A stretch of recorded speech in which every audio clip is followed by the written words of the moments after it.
yeah, I immediately just went out and just started raging all over town, and they had to throw me out of the bars. And then I had bought this 12-pack, and I took that to that park across the street, you know, the town square, and I drank that till I passed out. Then the cops came and arrested me and threw me in jail, and I've never slept. So the jail is so accommodating here. What a great place. This tiny little town's got a great jail. I slept there. The rapings were not to my choosing, but otherwise very good.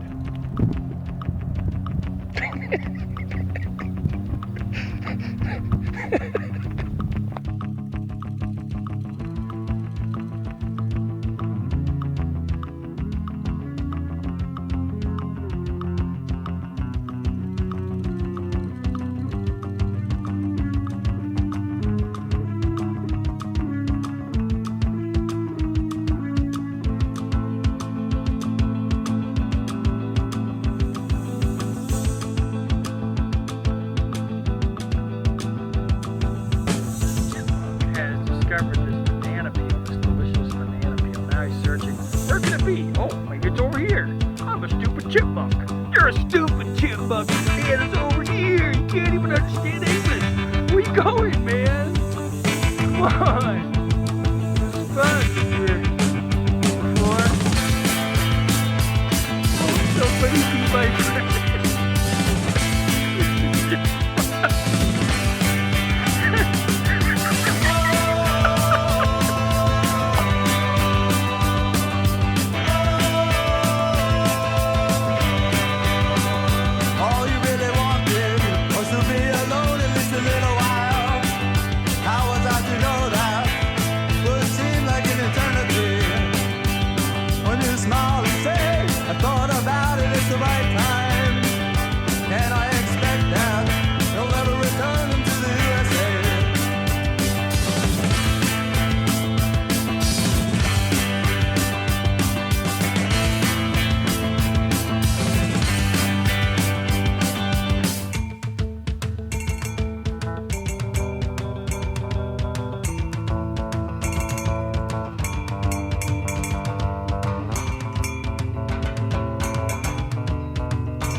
Was they weren't going to arrest me, so that my dad had a signed agreement with them. He actually went to the FBI office, had it signed.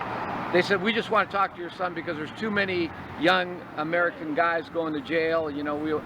So the way I got out of it, what actually happened is I had like 4 inductions that I didn't go to. By the 4th induction, the 2nd induction, once you didn't have your 2nd induction, you were a wanted criminal. You know, you're wanted by the FBI. So I knew there was a warrant out for my arrest, and I was sort of traveling around hitchhiking, And I always knew when I was hitchhiking that if I got picked up, I'd go to jail. So I remember being in Florida. I was actually in Fort Lauderdale Beach in Florida. I'll never forget it. And a buddy of mine's walking down the beach I hadn't seen in a long time. He goes, "Hey, you got another induction notice in Columbus." Or, you know, we saw it in the mail.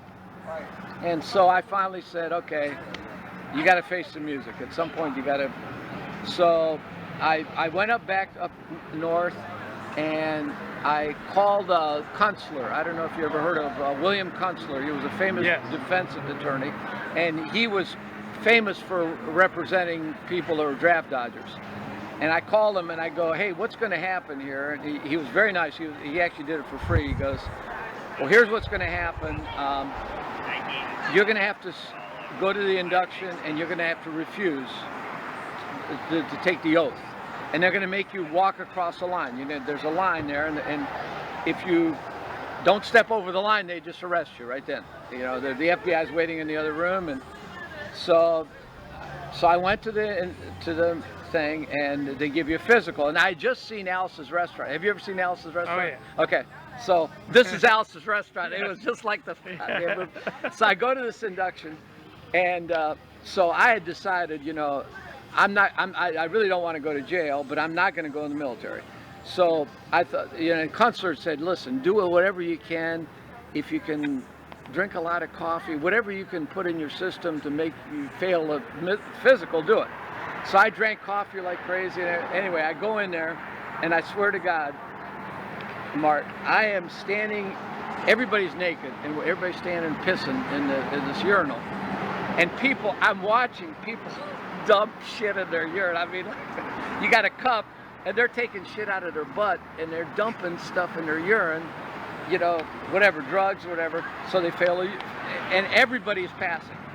You know, I mean, it doesn't matter what you had in your urine, on to the next one. So the next one I remember was, after the urine, there was a hearing test. So they put these headphones on, and they say, "When you hear the signal, raise your hand." So this thing starts blaring. And I mean, it's like almost knocking out my eardrum, and I'm putting on my hand. No, I'm not putting up my hand. So the sergeant comes over and goes, "You can't hear that fucking shit? What's wrong with you?" I said, "I can't hear anything." He said, "Bullshit." He takes the things off my things, throws them on the ground. He says, "Go on, you to the next station." I was inspired when I bought some chocolate over at the local co-op, and I found this poem on the wrapper. I don't know if they meant to put it there, but it's really, really, it says a lot about me and this whole journey, so I just wanted to read it. So here is this poem called Strong Dark. A magic moment I remember. I raised my eyes and you were there. A fleeting vision, the quintessence of all that's beautiful and rare. To pray, mute despair and anguish. Vain the pursuits world esteems. Long did I hear your soothing accents. Time passed, and I forgot your soothing accents. In dark days of enforced retirement, I gazed upon smoky gray skies above, with no ideals to inspire me. Hey, what's up? No one to cry for love. Hey, man, I'm in the middle of like this moment here. You're watching baseball? Yeah, you know it. Give me some of that popcorn. It's good, huh?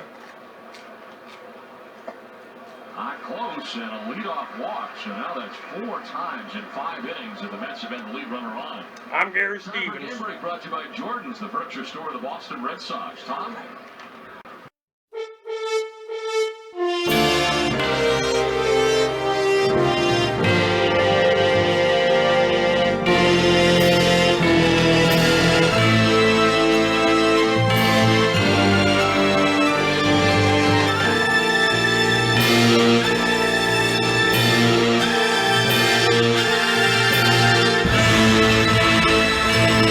Yes, sir, I know things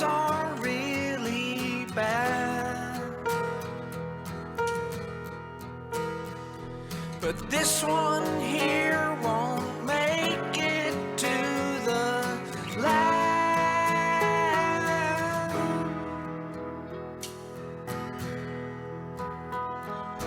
He's too weak to speak. I apologize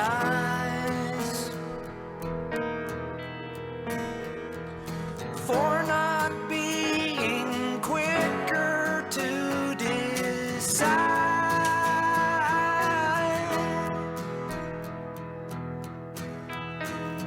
But I'm not looking for excuses.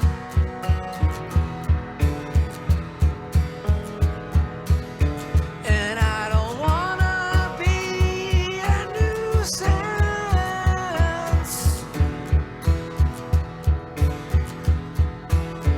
If you would make just one exception.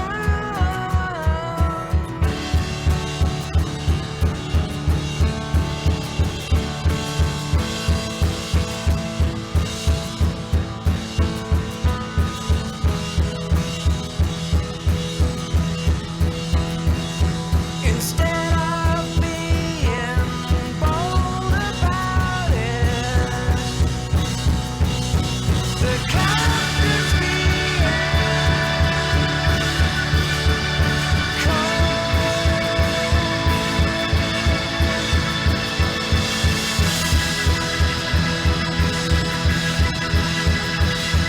instead of being bold about it,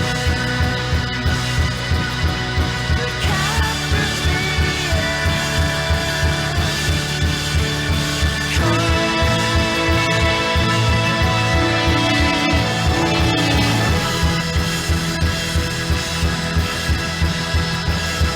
instead of being bold about it, the captain's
Won't somebody be my friend?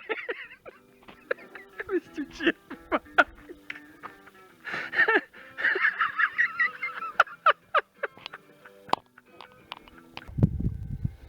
These granola bars are delicious.